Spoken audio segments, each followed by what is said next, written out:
Hi, so in chapter 2 we talk about the Linux file structure, and you would have read in the chapter that Linux organizes information in the form of a tree-like directory structure. So this demonstration is about how you can go up and down the tree and explore some of the directories that are available to you. Now, as you can see, I am logged on using PuTTY onto my home directory, and I know I'm in my home directory because of the tilde right here, and then I'm going to do an ls and -l for log, and I'm going to pipe this to more, and you can see I have so many files inside. I'm just going to clear this. I'm going to clear this and do a CLR right here. So I have a lot of directories, I have a lot of files, and I have a lot of directories in my home directory. But one way to move up the chain of directories to go closer and closer to the root directory is to do, so moving up one step is cd ... And as you can see, this is a directory called home, and when I do ls here, this has all the accounts that have been created for a whole ton of people here.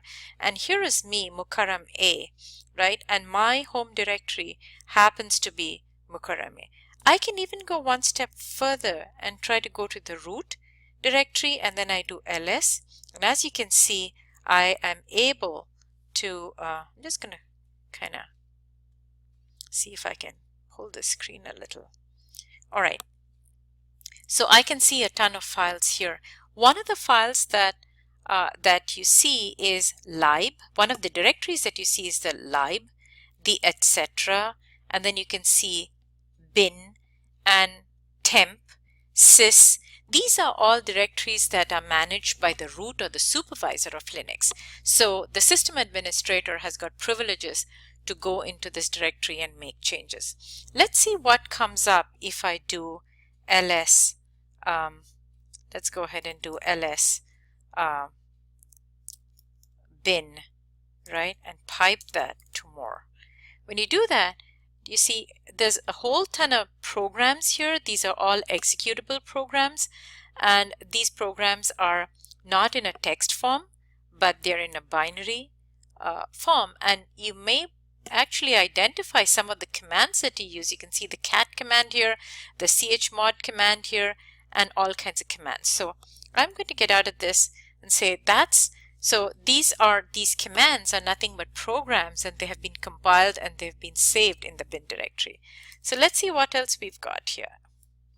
To more, and then so I'm actually seeing dev, we've done the bin, and is there anything else that we can look at? I'm just going to press the space.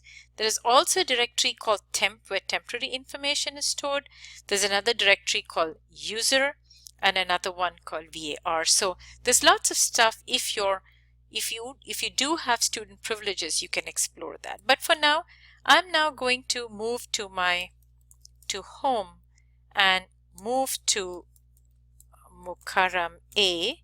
So cd will take you down the tree, and cd ... will keep taking you further behind in the tree. So this is my home directory, and I'm going to do ls here and pipe that to more. And as you can see, this is the list of all the directories that I have, right? And I can create a directory here by doing mkdir, and I say temp, right? And I've created a directory called temp.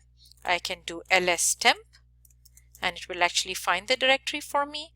I can go into temp by doing cd temp, right? And there's nothing in this directory currently. I can just do cat to something and type some information here, do a Control-Z, and then I do ls, and you see that this file called something actually exists in the temp directory. I can delete this file by doing rm something, and that Now you see that file is gone. I can go back to my home directory by doing cd ... and now I'm back in my root directory, and I can delete this directory temp by doing rmdir temp, right? So this demonstration showed you how to create directories, create files, delete directories, navigate your way up and down the directory structure, and travel all the way up to the root. You may not have privileges, but you can definitely go up and see what's there. But you can change the privileges using the chmod command on any directory or file that happens to be in your user space, right? So that is something that we will leave for another demonstration. Thank you.